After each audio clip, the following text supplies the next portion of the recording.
നീ അങ്ങോട്ട് നോക്കി. അനാർക്കലിയുടെ എന്താണ് ഫ്യൂച്ചർ പ്ലാൻ? അങ്ങനെ ഫ്യൂച്ചറിൽ ഭയങ്കര ഇൻവെസ്റ്റഡ് അങ്ങനെ അങ്ങ് പോട്ടെ എന്ന് വിചാരിക്കുന്ന ആളാ. ഇപ്പൊ ഈ കുറച്ച് സിനിമകളൊക്കെ ഉണ്ട്, ഇപ്പൊ ഓഫേഴ്സ് ഒക്കെ വരുന്നുണ്ട്. അതൊന്നും എനിക്കറിയാൻ നിർബന്ധമൊന്നും ഇല്ലേ? വീട്ടിൽ നിന്ന് അമ്മയും അച്ഛനും ഒന്നും പറയുന്നില്ലേ?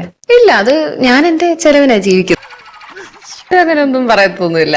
പക്ഷെ ഞാൻ ചോദിക്കത്തില്ലേ ഇങ്ങനെ, മോളെ എന്തായി കല്യാണമൊക്കെ ആയോ എന്ന് നമ്മള് വിശേഷം ചോദിക്കാം. നിങ്ങൾക്ക് ഇതല്ലാതെ വേറൊന്നും എന്നോട് പറയാനില്ലേ? ഞാൻ അനാർക്കലിയോട് ചോദിക്കേണ്ടി വരും, എന്തായി കല്യാണമൊക്കെ ആയോ എന്നൊക്കെ ചോദിക്കേണ്ടി വരും. അതെ, മനുഷ്യന്റെ ക്ഷമയ്ക്കൊക്കെ ഒരു അതിരുണ്ട്. ആലോചിക്കുന്നില്ല?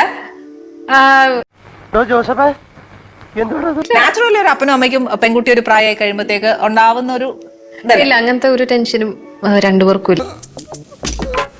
ഇതുവരെ അങ്ങനെ ഒരു നിർബന്ധിച്ചിട്ടില്ല. അതൊക്കെ ഉമ്മ ഉമ്മ കല്യാണം കഴിക്കണ്ടെന്നാ പറയുന്നത്. ആക്കിൽ ആരോടാ?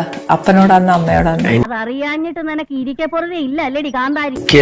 അങ്ങനെ രണ്ടുപേരോടും ഞാൻ എല്ലാം ഷെയർ ചെയ്യും. അറിയാത്ത കാര്യങ്ങൾ എന്നതാ? അങ്ങനെ ഷെയർ ചെയ്യാത്ത ഇവിടെ ഷെയർ ചെയ്ത് അവരറിയില്ലേ? വല്ലവൻ പക്ഷെ വകതിരിവ് വട്ടപൂജ്യം.